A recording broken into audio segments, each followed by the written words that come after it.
Nós estamos no ano de revisão, onde, como o Abner disse, nossa proposta é entender, preste atenção, que boa parte da nossa vida está condicionada às nossas decisões.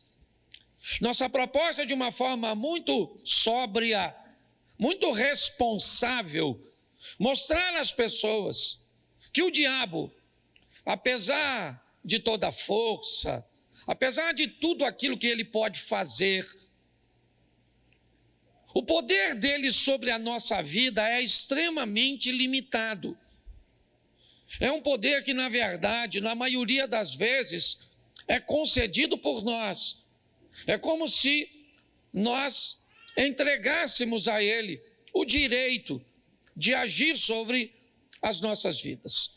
Isso é uma regra de verdade absoluta? Não. Eu vou te mostrar isso hoje. Mas na grande maioria das vezes, boa parte dos problemas que enfrentamos hoje pode ser decisões erradas que tomamos há tempos atrás. Eu não sei se já aconteceu com você de comprar alguma coisa no cartão, financiado muitas vezes, e depois da quinta, sexta parcela, quando vem te cobrando, tu não lembra mais o que é. Você fala, o cartão está me roubando, certo?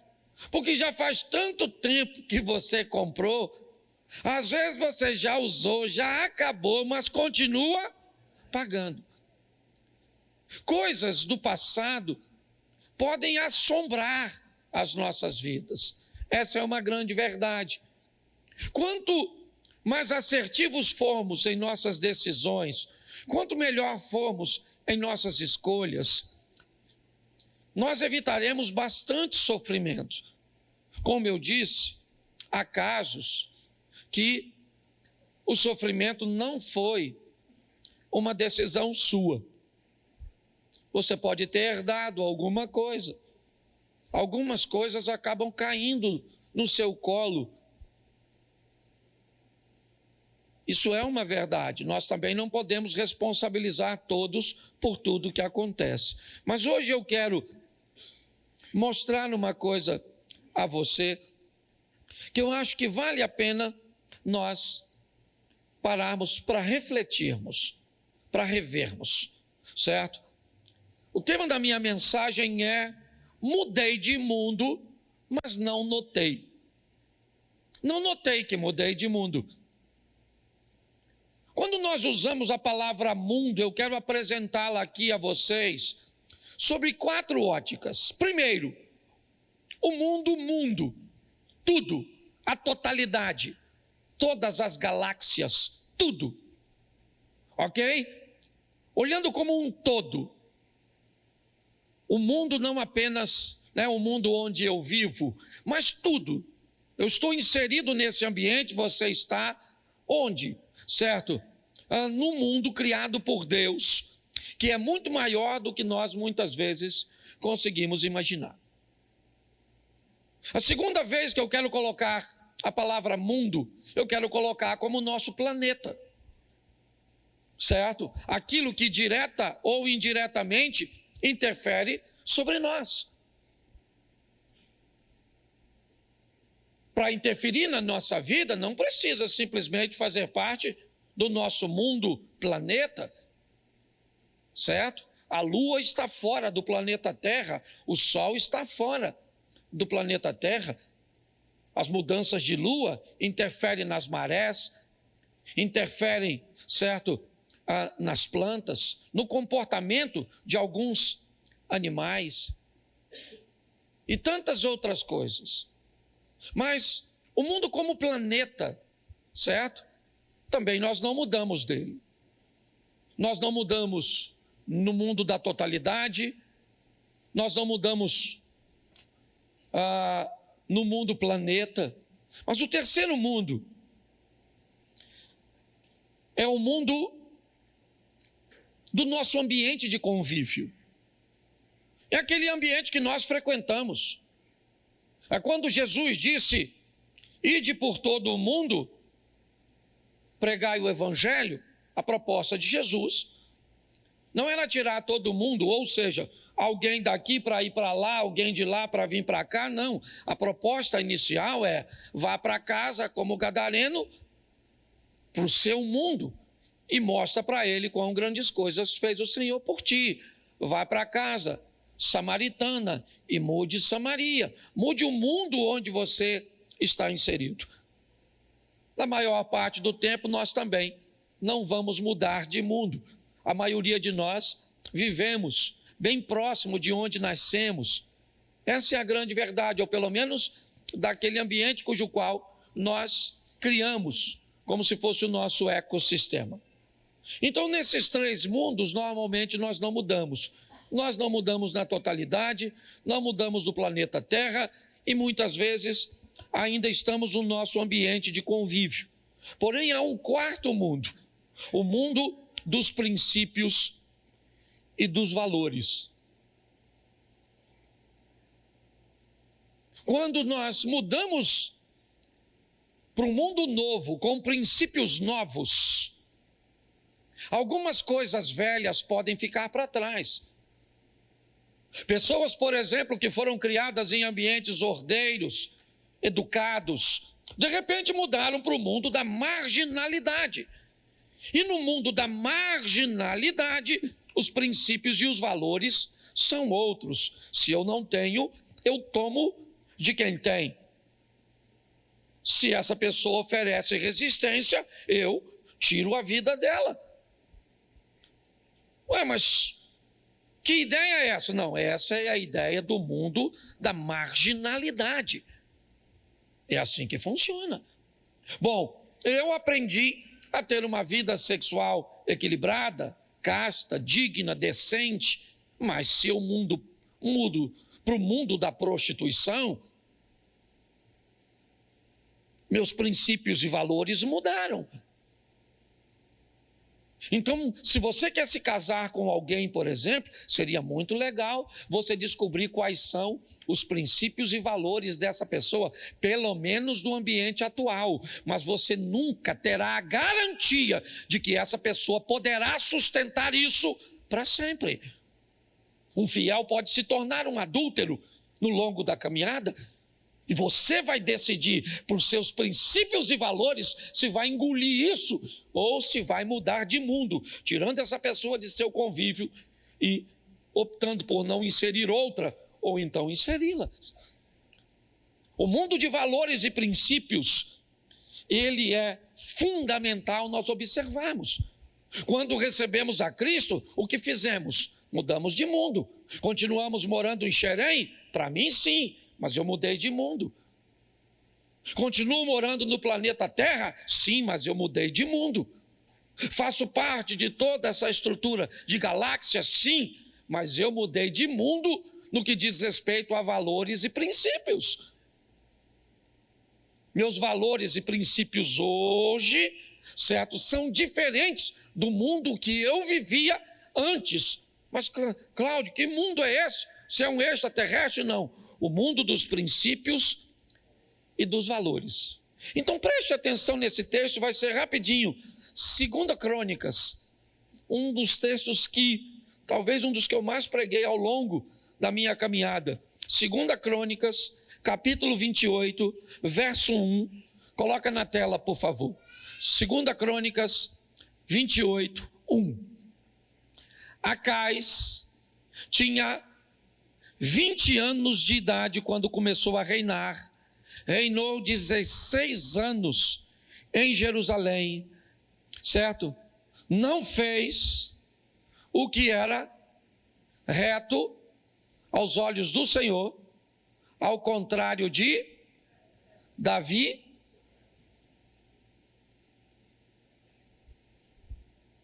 Só um segundo. 2 Crônicas, capítulo 29.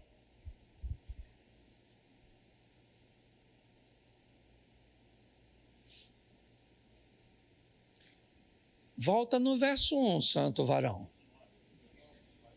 Ah, bem. Eu já ia falar que a Bíblia estava errada. Ezequias tinha 25 anos de idade quando começou a reinar. Reinou 29 anos A mãe dele se chamava Abia e era filha de, verso 2, Ezequias fez o que era reto. O que era reto. Eu falo o que era reto, você só completa até a vírgula. O que era reto. O que era reto. O que era reto. Feche seus olhos. Senhor nosso Deus e Pai, em nome de Jesus, continua falando conosco. Usa-me como um canal de bênção agora, para falar comigo mesmo nesta palavra. E para falar, ó Deus, com essa diversidade de corações e realidades diferentes. Abençoa-nos, ó Pai, com toda sorte e bênção. Repreendemos toda a distração. Tudo aquilo que não provém de Ti caia por terra agora, em nome de Jesus. Amém. Glória a Deus. Amém. Isso. Vamos dar uma olhada nesse texto, porque eu quero te mostrar na astúcia de um menino, de um rapaz de 25 anos de idade, chamado Acaz.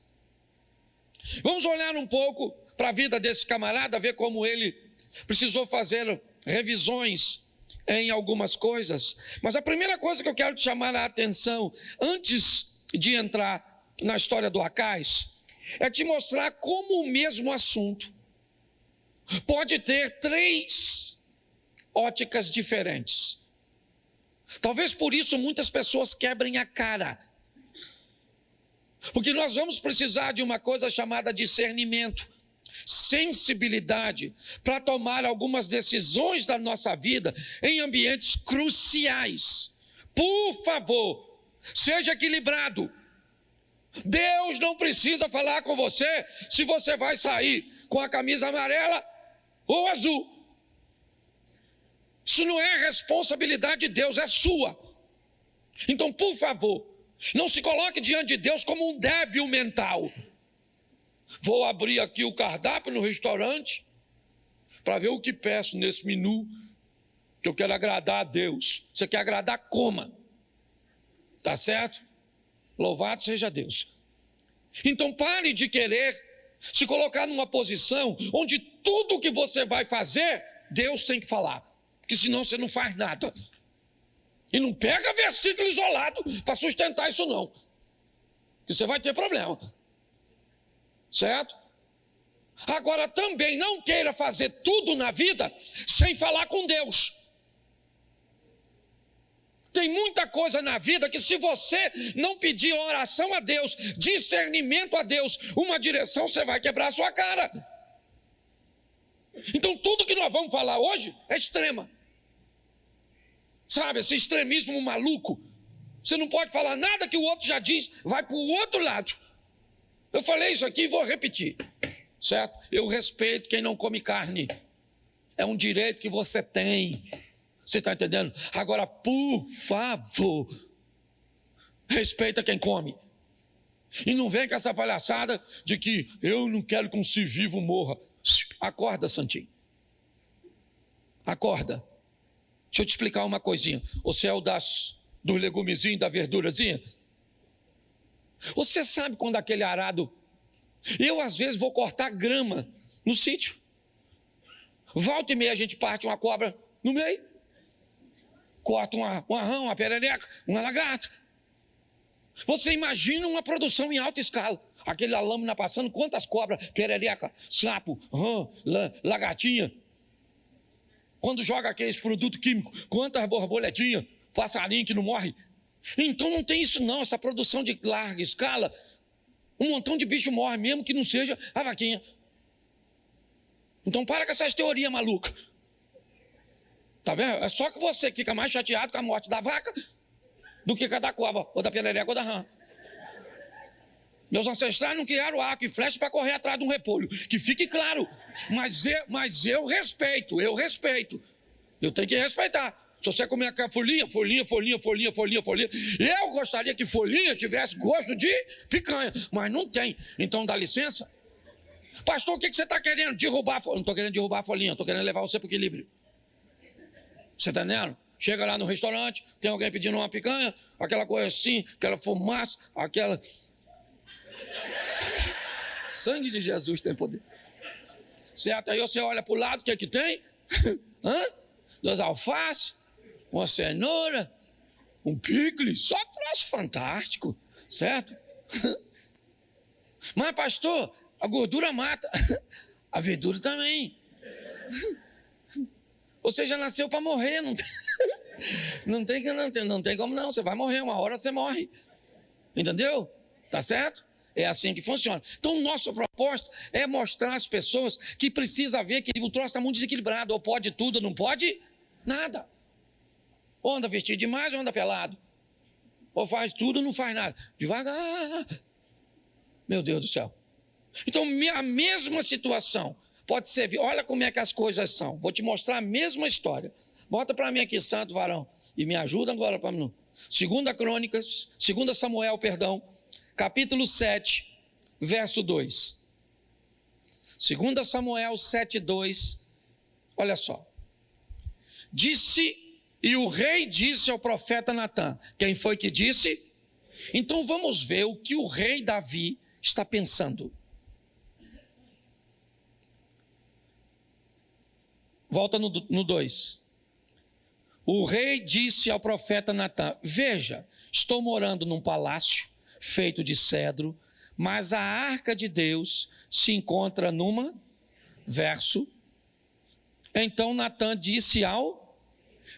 vá e faça tudo o que estiver no seu, porque o Senhor está com... Olha para mim. Davi, um homem de Deus, quer construir uma casa para Deus. Essa é a ótica dele. Eu moro numa casa de cedro e Deus, o Todo-Poderoso, não tem uma casa para... Então essa é a ótica de quem? De quem? De Davi. Então, segundo Davi, Deus está precisando de uma casa. Tá certo. Ele chama então o profeta Natã. E diz Natã: eu moro numa casa de cedro, mas Deus está, certo, numa tenda. O que Natã disse no verso 3? Vai e faça tudo o que estiver no seu, porque o Senhor é... Essa é a visão de quem? De Natã. Segundo Natã, Davi deve fazer do jeito que ele pensa. É a mesma situação. Natã disse: não, Davi, vai lá e faz conforme o seu coração, faz direitinho, porque Deus é com... Mas o verso de número 5. Vai e diga ao meu servo Davi, assim diz o... Você quer edificar um templo para a minha habitação? Eu gosto desse ponto de interrogação, que é como Deus estivesse falando: ô querido, se a casa é para mim, deixa que eu peço. Olha o que ele diz. Falou com Natã: vai lá e fala para Davi. Davi está errado, você está errado, e eu até quero a casa, mas eu vou dizer como é que eu quero. Quem vai dizer sou eu. A ótica é de Deus. Nós temos a mesma situação. A casa. Na cabeça de Davi eu vou fazer. Na cabeça de Natã, faça o que tiver no seu coração. Na mente de Deus, não... Se a casa é para mim, vai fazer segundo o meu coração, não o coração dele, o que tiver no meu coração. Eu quero com essa medida, eu quero desse jeito, eu não quero barulho. A pedra tem que ser cortada lá, quando chega aqui só encaixa, tem que ser assim, assim, assim. O fogo tem que ser único, nunca pode apagar, tem toda uma forma disso acontecer. É assim que funciona. Eu estou mostrando a você que uma coisa pode ter três, pelo menos aqui, três óticas diferentes. A minha pergunta é só uma: a quem nós estamos a fim de agradar?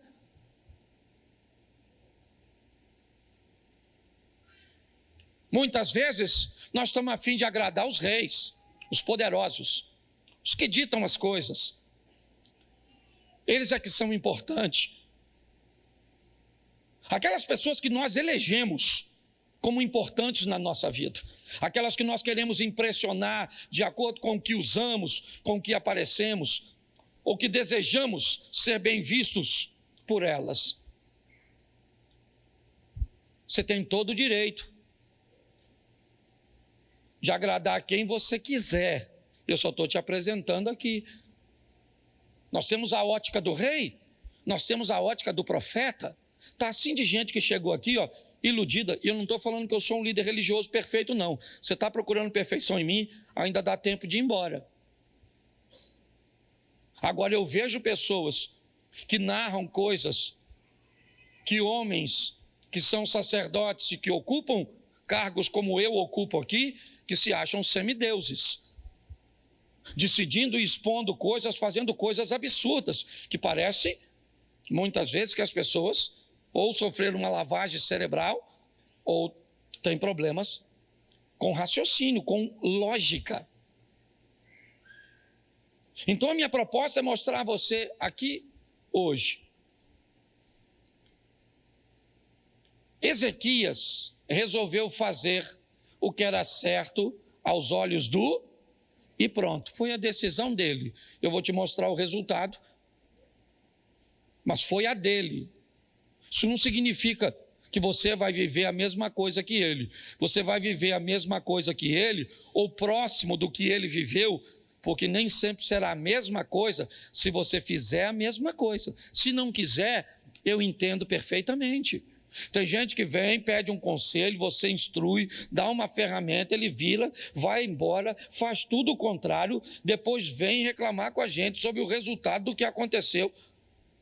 É estranho, mas é o direito que as pessoas têm e nós não podemos privá-las. Então o que ele tem na mão, só para você entender. Ezequias tem um reino falido deixado por seu pai Acais. Ele é rei da área do sul de Israel, de Judá, a parte de baixo. E não é de hoje que Ezequias vê a humilhação assolando sua nação. Volta e meia, os assírios invadem Judá, matando os homens que podem oferecer resistência, estuprando mulheres, levando crianças cativas. Por que eles não extirpavam de uma vez por todas, matavam todos? Era simples. Primeiro, porque não podiam matar, porque aquele povo estava sustentado por Deus. Segundo, não podia matar, porque era jogar fora recursos. Eu venho, roubo e vou embora, espero você se estruturar de novo. Então eu venho e roubo de novo. É assim que funciona. Ele cresceu vendo tudo isso. O pai dele estava desesperado, Acais, tentando resolver o problema. Ele também fazia revisões, porém erradas, como o Abner disse. Revisões erradas. Ele revisou e ele disse: a melhor maneira que eu tenho a fazer é me aliançar com alguém que me deixe mais forte. Não deu certo. Depois, então, ele começou a subir o tributo e a pagar mais do que era cobrado. E ele agora, certo, ganha, segundo ele, um pouco de admiração de seus algozes, mas que continuam o pressionando. Volta e meia, as invasões vêm, tudo acontece. E tem 2 garotos crescendo. O nome de um, Senaqueribe. Ele é filho de Tiglade, o rei da Assíria. O outro garoto se chama Ezequias. Ele também está crescendo. Porque em meio às crises, alguém vai crescer dentro de você. uma postura, uma personalidade, eu não sei, eu não sou um profissional da área. Eu sei que nesse ambiente onde as coisas acontecem, alguém vai ter que aparecer. E é assim que acontece. Tem 2 garotos crescendo, o filho de Tiglade, Senaqueribe, e o filho de Acais. A diferença é só o seguinte: na casa do Tiglade, a fartura, a vitória. Na casa do Tiglade as coisas vão bem. O problema é na casa do Ezequias, onde tem estupro, onde tem morte, onde tem humilhação, onde tem saques. É só isso. Dor, choro. Sabe o que é pior? É que ele não é um garoto comum. Sabe o que é pior? É que ele é filho do rei. Quando ele passa na rua, as pessoas olham para ele e dizem o quê? Tudo isso que nos acontece é responsabilidade de vocês. Você viu o preço que pagou Bolsonaro por ter falado a besteira de que o Covid era uma gripezinha? Quantas pessoas botaram, certo, na conta dele a morte dos seus? Eu vi até em viaduto em São Paulo escrito. E aí a pessoa perdeu um ente querido, alguém fala uma besteira dessa, uma insanidade, que é o quê? Eu fico imaginando. Esse aqui não podia sair. Ele não era bem visto nem pelos seus, pela gestão de seu pai. Porém o pai morreu, porque uma hora a casa cai, meu irmão. O pai morreu. Morreu os 2. Morreu o pai do Senaqueribe e morreu o pai do Ezequias. Morreu Acais e Tiglade. E o que eles criaram? 2 filhos. Só isso. 2 rapazes. Um acostumado a vencer, rico, poderoso, cheio de si. Porque às vezes é isso que os traumas fazem. Eles são tão fortes que transformam as pessoas de bem em soberbas. A pessoa não pode ganhar nada que acha que é melhor que os outros. Vira um dublê de rico. Do outro lado, quem está crescendo? O Ezequias, 25 anos de idade.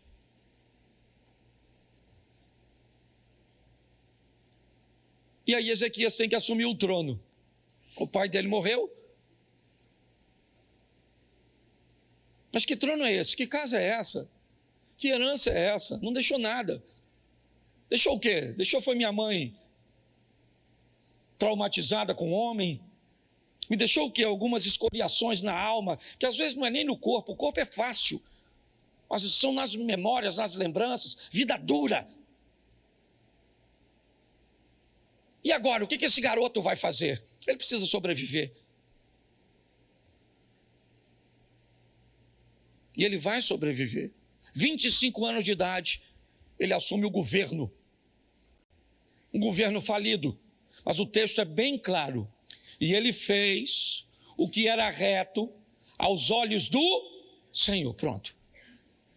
O sucesso de Ezequias está em não querer agradar Senaqueribe. Em não querer agradar outras pessoas ou estruturas que poderiam apoiá-lo. O que ele queria era agradar a Deus. Então, o que ele faz? Não dá para copiar o pai dele. Já falei que o pai dele foi uma droga. Aí você quer definir para mim, eu até acredito na influência, mas você quer dizer para mim que todo mundo vai virar um produto do meio? Meu irmão, eu conheço a vida de muita gente aqui. E gente que é gente boa, e venceu, e rompeu. Pode ter alguns resquícios, é verdade, comportamentais, porque ninguém é perfeito. Mas foi para muito longe de onde estava a geração de seus pais e de seus avós, em questões econômicas, em questões intelectuais, naquelas áreas que o Abner citou aqui. Chegou a hora dele assumir, 25 anos de idade, olhou, não tem ninguém aqui. Então, eu vou imitar alguém. Eu vou modelar, como a turma gosta de dizer. Quem? Davi. Um homem perfeito? Não. Um homem que aprendeu a se regenerar. diante de Deus. É para lá que ele foi. Fez como fizera Davi, seu pai. E a Bíblia ainda faz questão de citar o nome da mãe dele. O cara não valia nada, mas a mãe me parece que era gente boa. E o cara está construindo. O que ele vai fazer agora? Primeiro ano, depois você lê capítulo 29, que é muita informação. Primeiro ano do seu reinado, primeiro mês, abriu as portas da casa do Senhor. Que portas? As portas da casa onde Deus morava. Que o pai dele fechou. O pai de Ezequias fechou. Ezequias abriu. Os sacerdotes que trabalhavam na casa perderam o emprego. Foram fazer outra coisa, trabalhar em lavoura, sei lá o que foram. Mas assim que Ezequias assume, ele chama os sacerdotes e os levitas, diz: sacerdotes e levitas, santificai-vos agora, e santificai a casa do Senhor, e tirai da casa do Senhor toda imundícia. Nós vamos mudar esse negócio aqui, meu irmão. Chega, acabou. Chega uma hora que você tem que dar um basta na sua vida. Chega na hora que você tem que dizer isso. Não interessa se vovó viveu, se mamãe viveu, se fulano viveu. Chegou na sua vez e você decide se vai viver ou não. Isso pode ser uma questão econômica ou pode ser uma herança genética de um câncer ou de qualquer outra coisa. Abre as portas do Senhor, repara, né? E aí ele restabelece o culto.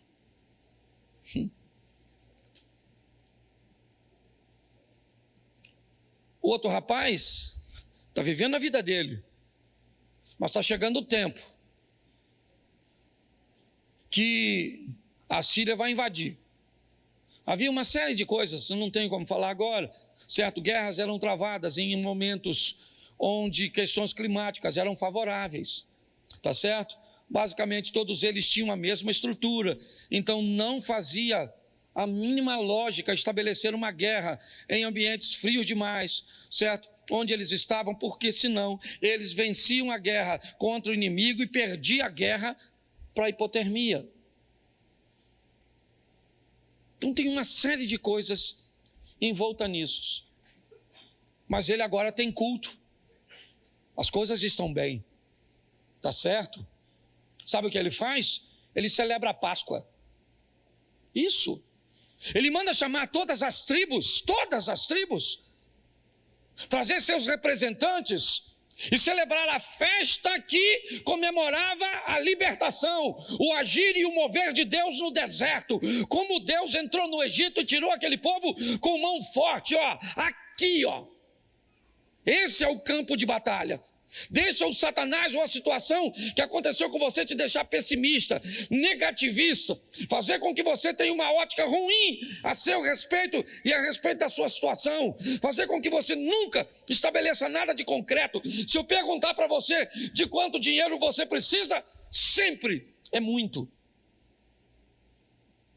Quanto dinheiro você precisa? Muito. Claro que tem que ser muito, porque muito não é um valor definido exato, e é por isso que você nunca alcança. Se você planeja alguma coisa, a primeira coisa que você tem que saber é quanto você precisa. É dizer um número para você mesmo, é dizer um número para Deus. Nós precisamos ser mais assertivos em nossas decisões. Ezequias sabe, a mente daquele povo está contaminada, então vamos trazer uma festa. A festa de quê? A festa que vai trazer a memória. Aí, turma, olha o que Deus fez lá, e o Deus que fez é o mesmo que faz. Sabe o que ele faz?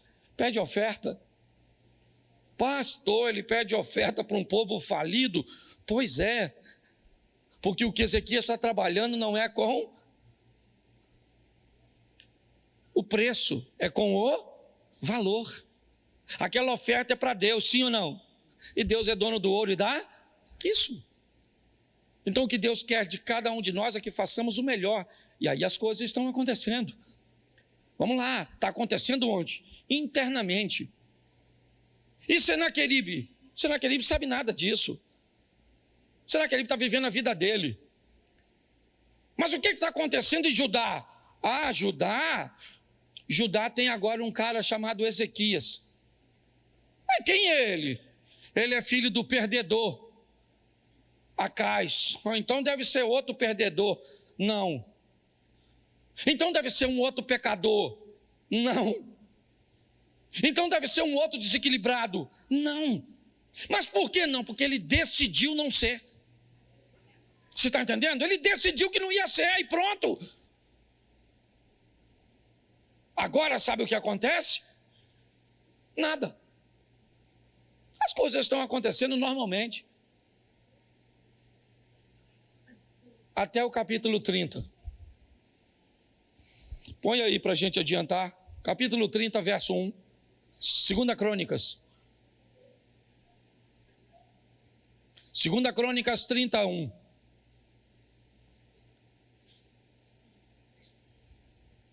Segunda Crônicas, capítulo 30, verso 1.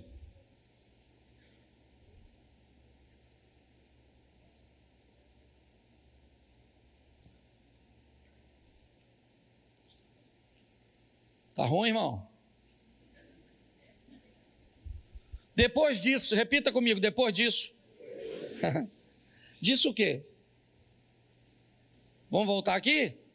Depois de abrir as portas, acender as lâmpadas, queimar incenso, fazer a Páscoa, pedir oferta, restabelecer culto.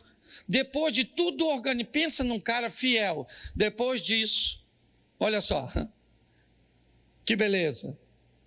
Ezequias enviou um mensageiro a todo Israel, certo? E escreveu também cartas para as tribos de Efraim e Manassés, para que viesse à casa do Senhor em Jerusalém para a celebração a festa que celebrava a libertar, capítulo 32.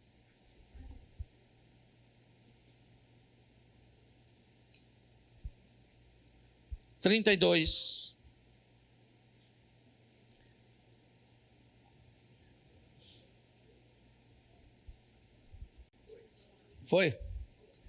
Depois dessas coisas, repita comigo, depois dessas coisas e desta fidelidade, Senaqueribe, o rei da Síria, invadiu Judá e sitiou as cidades fortificadas com a intenção de... O cara acaba de fazer a festa da libertar, vem um miserável fazer um cerco de aprisionamento, sim ou não? Seu nome é? Quem ele é? Ele é filho de Tiglade. Senaqueribe cresceu vendo derrota? Sim ou não? Não. Ele é rico, poderoso. Seu exército é um dos maiores da época, amém? Pois é. E o outro tem o quê? Nada, só cultinho.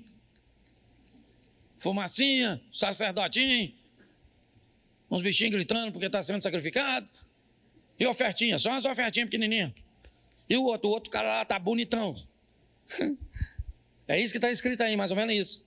Aí vem o tal do Senaqueribe, rei da Síria, invade Judá, sitia as cidades fortificadas com a intenção de fazer o quê? Isso. Por quê? Porque está na memória de todo mundo quem? Acais. Quem aqui já brincou de carniça? Que a frase era... Quando eu bato, todo mundo bate. Isso. Também fui criança. Agora vem o Senaqueribe com força total. Lá vem ele. Olha o que Ezequias disse no verso 7. Olha que texto animador. Imagina se você estivesse lá e eu fosse Ezequias. Olha, aí eu falando para vocês. Sejam fortes e corajosos. Não tenha medo nem por causa do rei nem por causa de toda a que está com ele. Olha o final do texto, como é que é maneiro. Porque conosco está alguém que é maior do que o que está com ele. Tem uma multidão e nós. Um só, alguém, indefinido, alguém. oculto. Alguém. Eu imagino, falei, ô Zequias, você é doido, maluco. Você não queria quebrar, o pai dele era terrível, igual Roberto Carlos. O cara é difícil. Para piorar, o cara sabe fazer guerra. Bota o verso 13, já estou terminando já. Põe o 13.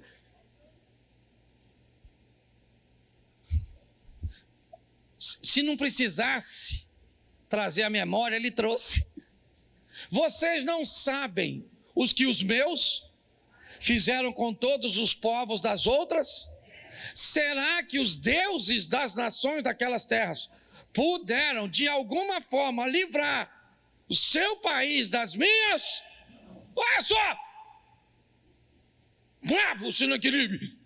Falou aí, tradução. Vou botar minha tradução agora, Cláudio Duarte. Aí, maluco, é melhor vocês se render.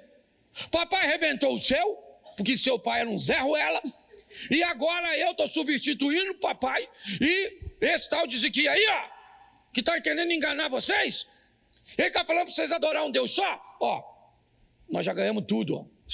Tudo. Nós vamos chegar aí, vamos arrebentar vocês. Está escrito aí, ó. Verso 20. Põe aí, santo varão.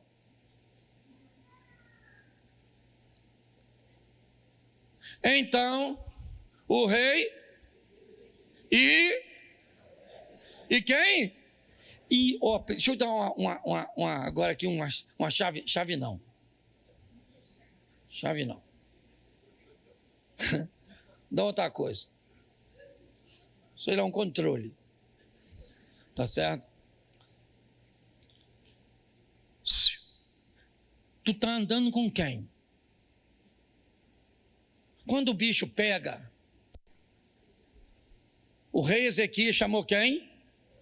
O profeta Isaías. Tu tem que andar com gente, certo? De controle.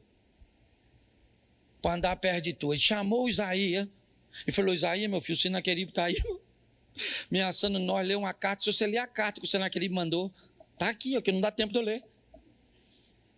Pensa numa carta, falou: olha, eu vou arrebentar vocês, vou arrebentar meu pai, arrebentou o pai de vocês, quero ver quem é o Deus de vocês para livrar vocês das minhas mãos. Se eu oro, eu ia orar assim: Senhor, eu estou aqui com Isaías, eu trouxe Isaías aqui, profeta do Senhor, vim falar com o Senhor do Sinaqueribe aí, ó, eu abri portinha, acendi lâmpada que o papai fechou, o sacerdote está tão bonitinho, tudo de branquinho, tem cultinho, tem canção, poderoso Deus, tem, saindo fumacinha, a dinheiro tem muito não, porque eles não tinham quase nada, certo? Mas tá tudo lá. Aí o Sinaqueribe vem, sabe o que ele falou? Ele falou que eu não sou nada, que eu sou mentiroso, e isso eu nem ligo, senhor. Mas se o senhor escutar o que ele falou do senhor, eu estou aqui para fazer fofoca não, mas se eu sou o senhor, comigo eu nem ligo não. Eu sou um pobre mortal, mas se eu sou o senhor, eu ia fazer uma fofoca desse tamanho. Oraram por favor, em nome de Jesus Cristo Nazareno, quando for orar, diga o que é. Pastor, o que você tá... Eu fui orar eu viajei, me levaram para orar numa oficina. Pastor, o senhor pode orar aqui? Eu falei, claro. Então vamos orar? Eu falei, não, peraí. Orar por quê? Qual é o propósito da oração? Não, pastor, eu acabei desfazendo uma sociedade, então o meu serviço era um serviço visto de uma forma melhor do que o do meu ex-sócio, então ele está me perseguindo com inveja, eu estou enfrentando algumas dificuldades com permissões, com autorizações para manter a minha oficina liberada, ela é na América, certo? Eu estou precisando ampliar, e ele foi me dizendo o motivo.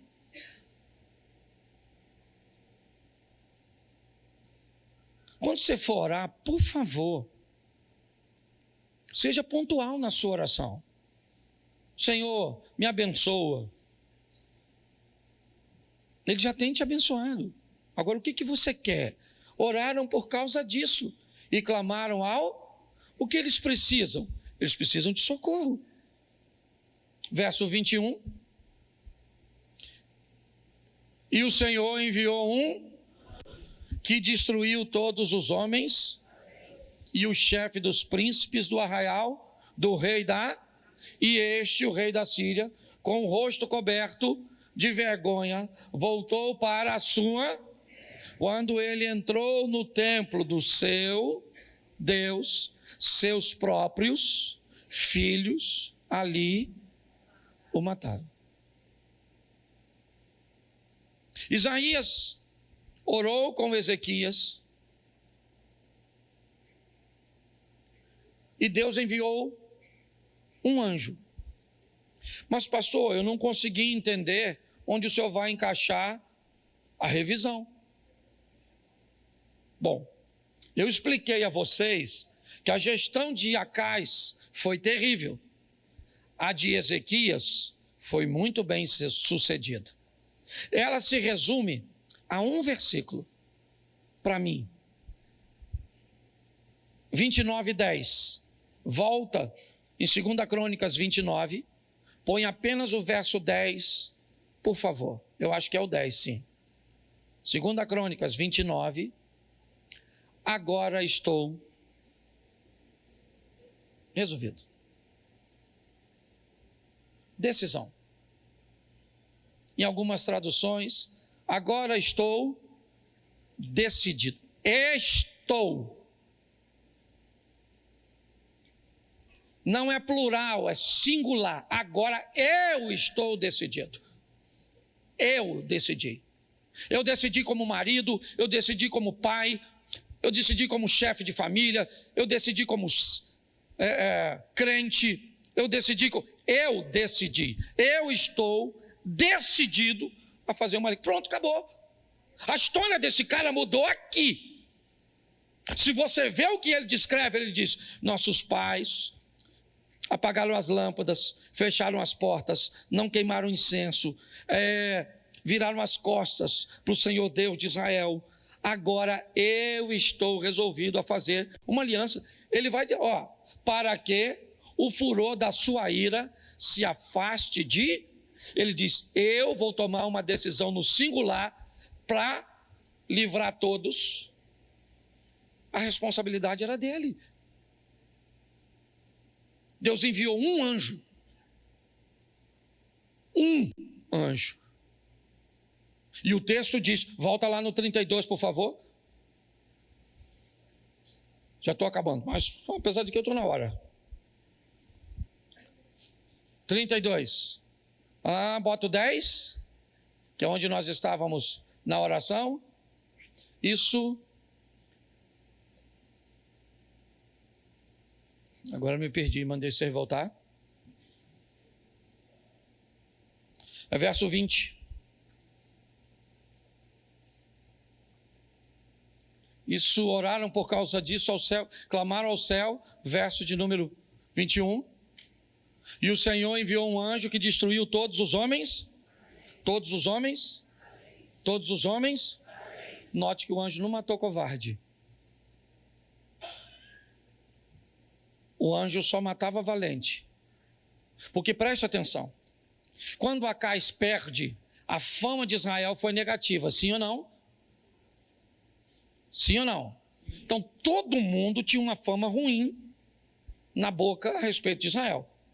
Deus quer reverter isso. Ezequias fez o contrário. Ele reviu, e o que ele fez? Abriu a porta que o pai fechou, acendeu a lâmpada que o pai apagou, empregou os sacerdotes que o pai demitiu, celebrou a Páscoa que o pai não celebrava mais. Ele fez tudo o contrário, por causa de uma decisão. Agora estou resolvido, pronto, o Senhor nos chamou para queimar incenso, e é isso que eu vou fazer. Mas agora, nesse texto, os homens valentes morrem, e o que acontece com os covardes? Fogem. Para que os covardes fogem? Para contar para os outros que agora Judá merece respeito. Eu imagino os homens correndo, voltando para casa, com o anjo. Chegando lá, cansado assim, ó.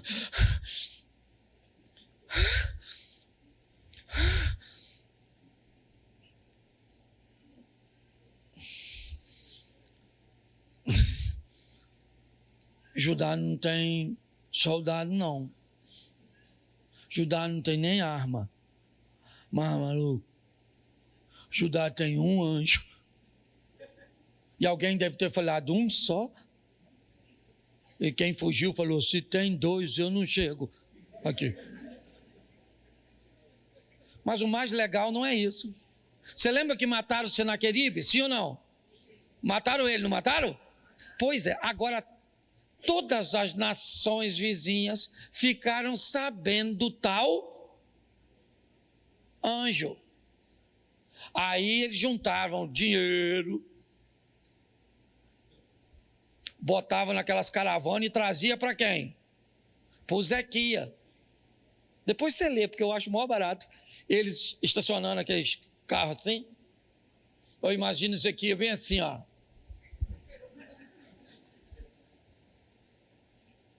Sou assim com o anjo matador. E aí, os caras chegavam perto do Ezequiel, lê, depois está lá, que eu não vou ler não, só de raiva. Não, vou ler por causa do tempo. Os caras chegavam e falaram, Ezequiel! Falei com o Senaqueribe. Falei, Senaqueribe, Ezequiel não é a carne, não. Ezequiel é um menino decente, tá?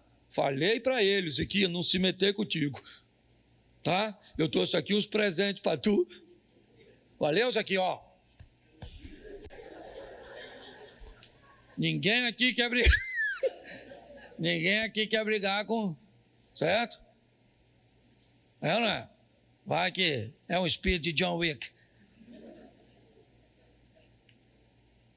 Eu aprendi uma coisa há muito tempo nessa história. O poder de uma decisão. Não se vitimize. Eu não sei quantas áreas você precisa rever. Eu não sei o que você precisa organizar. Eu só quero te mostrar que Ezequias fez tudo certo. E mesmo fazendo tudo certo, Senaqueribe se levantou.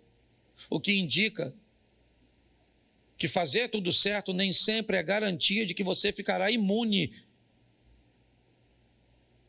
de sofrer uma retaliação e uma guerra. Mas um obediente, quando está em guerra, os céus estão de olhos abertos para defendê-lo. É só isso. Vão pelejar contra a sua empresa, vão pelejar contra o seu casamento, vão pelejar contra os seus filhos, podem pelejar do jeito que for, mesmo você estando em obediente. Mas, meu irmão, onde você não puder defender, lá vai estar um anjo de pé para proteger e agir a seu favor. Vale um amém?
Uma bicicleta hoje vale 15 mil, o pobre está lascado.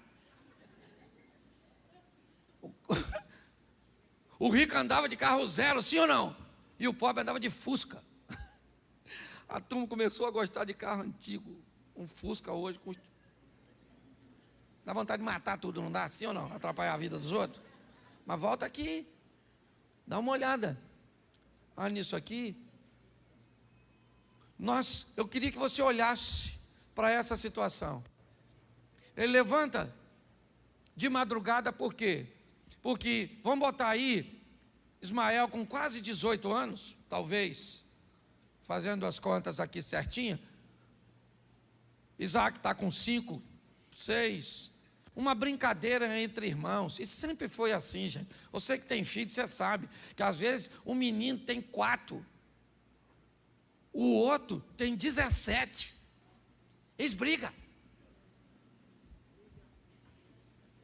Você chega, um bicho desse tamanho, brigando com um bicho, e um quer sentar, e outro quer comer, e outro quer não sei o quê. Se você tiver com menor, então, se for 7, 8 anos, aí, meu filho, o diabo faz festa, né? Se ama demais da conta, mas briga. E aí o Ismael fez uma brincadeira que não devia. É isso que a história está contando. E nessa brincadeira, a Sarai, ou Sara agora, disse: olha, Abraão, manda esse garoto embora, porque esse menino não é da R$1. Não vai herdar nada. Eu não quero que ele tenha um camelo, um criado. Eu não quero que ele tenha nada.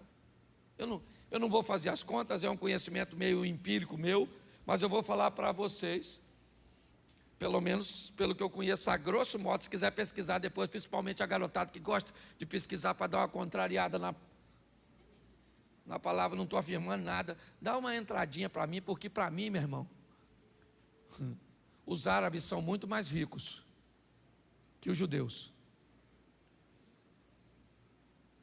E quando nós olhamos esse texto, nós vemos Sara dizendo: esse garoto não herda R$1 do meu filho.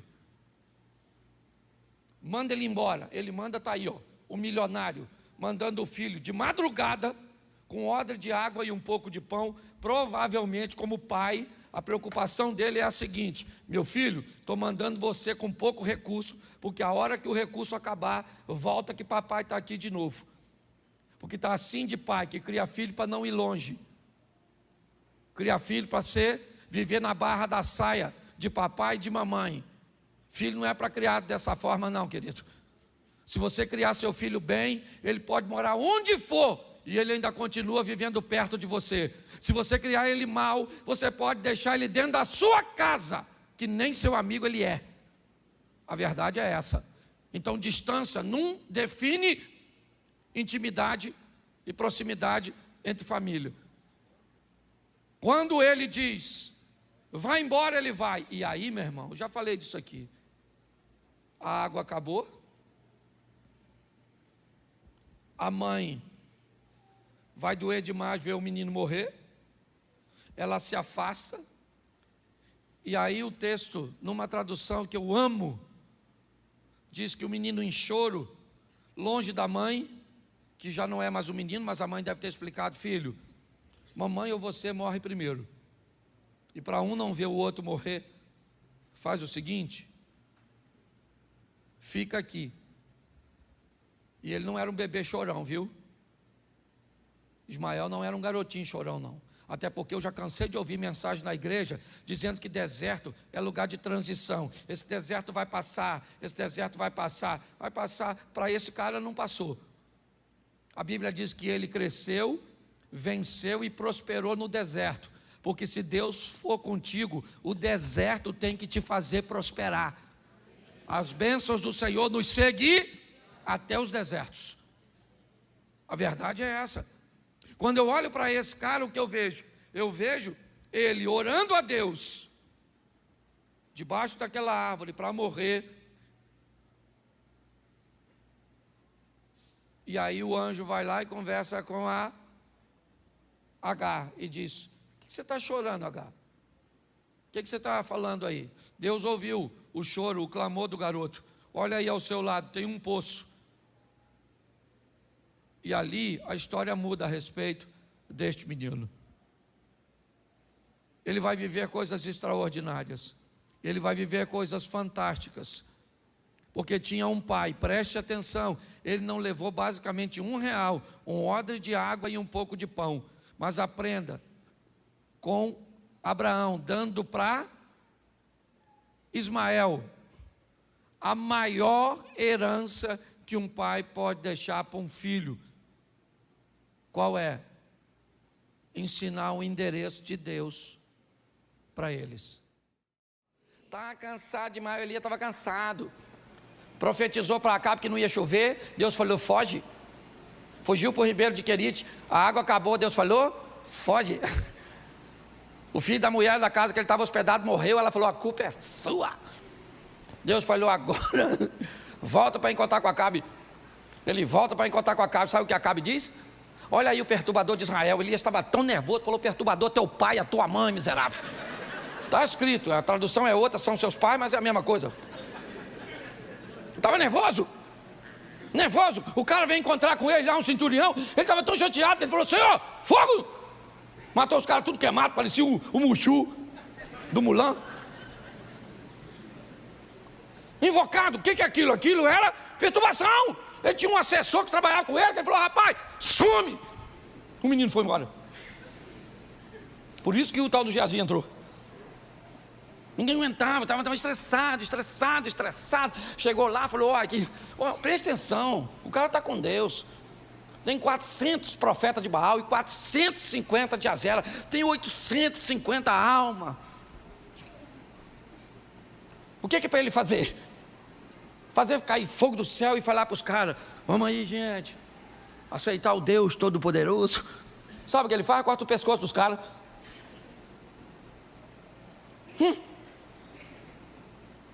Tá pior que chefe de grupo de extermínio. O cara é crente. Só que ele está tão cansado que Jezabel, aquela mulher que eu falei no começo, ela falou assim, amanhã, essa hora, avisa o Elias que ele vai ser igual um dos profetas do papai que ele matou. Eu mato ele. Elias saiu correndo.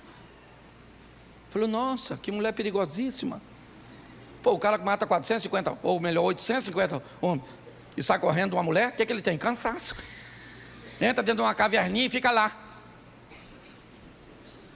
Por que o senhor não me mata? Deus deve ter pensado, Jezabel quer te matar, se você quer morrer, volta lá. E eu terceirizo o serviço. Ele queria morrer, sim ou não? Sim ou não? Claro que não!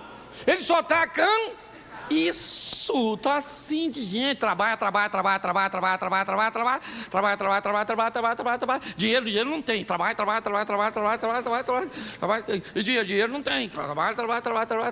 E dinheiro, cadê o dinheiro?